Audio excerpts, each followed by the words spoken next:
जय श्री कृष्ण। ओम श्री परमात्मने नमः। श्रीमद्भगवद्गीता अथ पंचदशोऽध्यायः। श्रीभगवानुवाच ऊर्ध्वमूलमधः शाखम् अश्वत्थं प्राहुरव्ययम् छन्दांसि यस्य पर्णानि यस्तं वेद स वेदवित्। अधःसूर्ध्वं प्रसृतास्तस्य शाखा गुणप्रवृद्धा विषयप्रबालाः। अधश्च मूलान्यनुसन्ततानि कर्मानुबन्धीनि मनुष्यलोके। न रूपमस्येह तथोपलभ्यते नान्तो न चादिर्न च सम्प्रतिष्ठा। अश्वत्थमेनं सुविरूढमूलम् असङ्गशस्त्रेण दृढेन छित्त्वा। ततः पदं तत्परिमार्गितव्ये यस्मिन् गता न निवर्तन्ति भूयः। तमेव चाद्यं पुरुषं प्रपद्ये यथ प्रवृत्ति प्रसिद्धा पुराणी।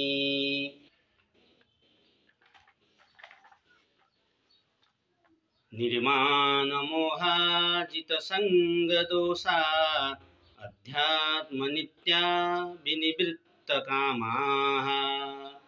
द्वन्द्वैर्विमुक्ता सुखदुःखसञ्जैर्गच्छन्त्यमूढा पदमव्ययन्तत्। न तद्भासयते सूर्यो न शशाङ्को न पावकः यद्गत्वा न निवर्तन्ते तद्धाम परमं मम। ममैवांशो जीवलोके जीवभूतः सनातनः। मनःषष्ठानि इन्द्रियाणि प्रकृतिस्थानि प्रकर्षति। शरीरं यदवाप्नोति यच्चाप्युत्क्रामतीश्वरः गृहीत्वेतानि संयाति वायुर्गन्धानि वाशयात्। श्रोत्रं चक्षुस्पर्शनं च रसनं घ्राणमेव च अधिष्ठाय मनस्सायं विषयानुपसेवते। उत्क्रामन्तं स्थितं वापि भुञ्जानं वा गुणान्वितं विमूढा नानुपश्यन्ति पश्यन्ति ज्ञानचक्षुषः। यतन्तो योगिनः शयनं पश्यन्त्यात्मन्यवस्थितं यतन्तोपकृतात्मानो नयनं पश्यन्त्यचेतसः।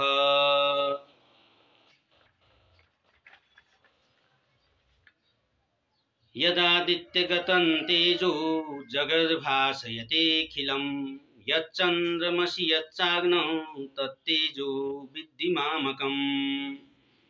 गामाविश्य च भूतानि धारयाम्यहमोजसा उष्णामि चौषधिः सर्वाः सोमो भूत्वा रसात्मकः। अहं वैश्वानरो भूत्वा प्राणिनां देहमाश्रितः प्राणापानसमायुक्त पचाम्यन्नं चतुर्विधम्। सर्वस्य चाहं हृदि सन्निविष्टो मत्तस्मृतिर्ज्ञानमपोहनं च। वेदैश्च सर्वैरहमेव वेद्यो वेदान्तकृद्वेदविदेव चाहम्। द्वाविमौ पुरुषौ लोके क्षरश्चाक्षर एव च। क्षरः सर्वाणि भूतानि कूटस्थोऽक्षर उच्यते। उत्तम पुरुषस्त्वन्यः परमात्मेत्युदाहृतः यो लोकत्रयमाविश्य विवर्त्यव्यय ईश्वरः। यस्माक्षरमतीतोऽहम् अक्षरादपि चोत्तमः अतोऽस्मि लोके वेदे च प्रतिथ पुरुषोत्तमः यो मामेवमसम्मूढो जानाति पुरुषोत्तमं स सर्वविद् भजति मां सर्वभावेन भारत।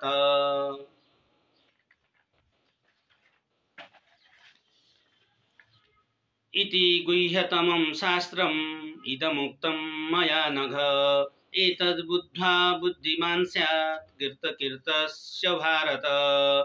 ओम तत्सदिति श्रीमद्भगवद्गीतासु उपनिषत्सु ब्रह्मविद्यायां योगशास्त्रे श्रीकृष्णार्जुन संवादे पुरुषोत्तमयोगो नाम पञ्चदशोऽध्यायः।